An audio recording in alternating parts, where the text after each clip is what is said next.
Ерте ертеде қаңбақ шал деген шал болыпты. Мал мен басқа зар болыпты. Кедейліктен шықпапты. Ол ау салып, балық аулап, тамақ асырапты.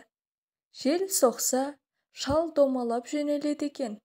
Содан соң оған қаңбақ шал деген ат қойылыпты.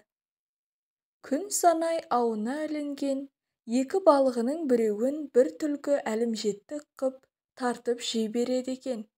Түлкінің қорлығына шыдамай, шал бір күні екінші бір жерге көшем деп, дүние мүлкін арқалап, жолға шығыпты. Шаршаған соң оны бір жерге көміп кетіпті. Бір жерге елдің сойған малынан жинап алған ішек қарнын көміп кетіпті. Бір жерге қарындағы айранды көміп кетіпті. Жүктің салмағымен қаңбақ шал ұшып кетпей келе жатыпты. Жүктен арылған соң желмен ұшып бір жерге ұшып түсіпті. Қараса, бір дәу екі тауды біріне бірі шақпақ қылып ұрып тұр екен. Дәу сұрады: «Қайда бара жатқан шалсың?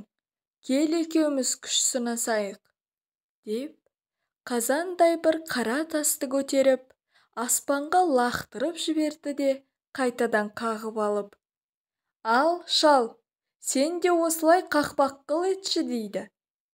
Шал сасып қайтерін білмей, тасты құшақтап, аспанға бір, тасқа бір қарап, күнімен тұрады. Сонда дәу: «Неғып тұрсың? Лақтыр», дейді.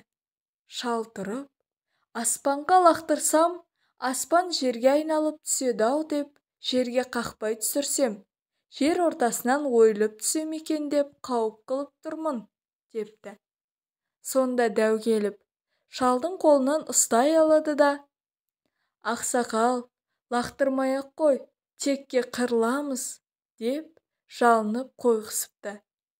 Дәудің ақылы таяздығын біліп, шал еріленіп, дәуге қарап: «Кел, жердің ішек қарнын шығарайық», дейді. Дәу жүгіріп келіп, жерді теуіп қалады. Жер тізеден ойылады. Ештеңе шықпайды. Шал өзі бұрын көміп қойған, қаны жыны арылмаған ішек қарын жатқан жерді жүгіріп барып теуіп қалса, ішек қарын атып шығады. Сонда дәу қорқып кетеді. Шал: «Кел енді, жердің миын шығарайық», депті. Дәу бар пәрменімен келіп жерді теуіп қалады. Жер тағы да тізеден ойылады. Бірақ ештеңе шықпайды. Шал манағы айранын көміп кеткен жерді жүгіріп барып теуіп қалса, бұрқ етіп айран шыға кетеді. Дәу одан бетер қорқып қалады. Мына шал не деген орасан күшті деп, шалдың айтқанын істей береді. Ақыры шал одан қалай құтыларын білмей: «Енді қайт, ертең бізге қонаққа кел», дейді. Дәу жарайды деп кетіп қалады. Шал үйіне келіп кемпіріне: «Ертең дәу қонаққа келеді», дегенде: «Ойбай, немізді береміз?» деп сасып қалады кемпір. Шал тұрып: «Ертең дәу келеді, мен есіктің алдында отырармын. Сонда сен, оның көзінше, не істеймін шал, деп маған қара. Мен не десем, соны істемекші болып, пышақты алып тұра ұмтыл», деп кемпіріне үйретіп қояды. Ертеңіне 3 дәу келіп, досының үйінде отырады. Сол кезде кемпір тұрып: «Шал, нені асамын үйдегі қонаққа, түк жоқ қой», депті. Сонда шал тұрып: «Басқы дәудің басын ас, ортаншы дәудің төсін ас, ол жетпесе, досым дәудің өзін ас», дегенде, кемпір пышағын ала тұрып, дәулерге ұмтыла жүгіреді. 3 дәу тым-тырақай қаша кетеді.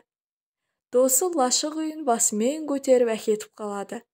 Шал айғайлап: «Әй досым, лашығымды тастап кет, қайда барсаң да құтылмайсың!» деп айғайлайды. Дәу лашықты тастай сала қашып бара жатса, баяғы әлімжеттік қып балығын тартып жей беретін түлкі жолығады. «Тақсыр, қайдан қашып келесің?» дейді түлкі. «Бір пәле шалдың қырсығынан құтыла алмай қашып келемін», дейді. Түлкі: «Сол қаңбақ шалдан қорқып жүрсіңдер ме?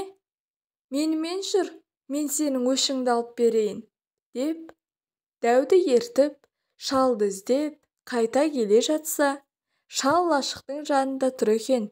Түлкінің ертіп келе жатқанын көріп, шал айғай салады: «Ей түлкі-ау, арғы атаңда 6 атамның құны бар, бергі атаңда 5 атамның құны бар. Өзіңде бітіспейтін кегім бар. 3 дәуді сол үшін бергелі жатырсың ғой. Бәрібір онымен бітпейміз», деп дауыстайды. Сонда дәу қорқып, бұл бізді сол аталарының құнына беруге алдап алып келе жатыр екен ғой деп ойлап, түлкіні құйрығынан алып жерге бір ұрып, өлтіріп, алды-артына қарамастан қаша жөнеледі.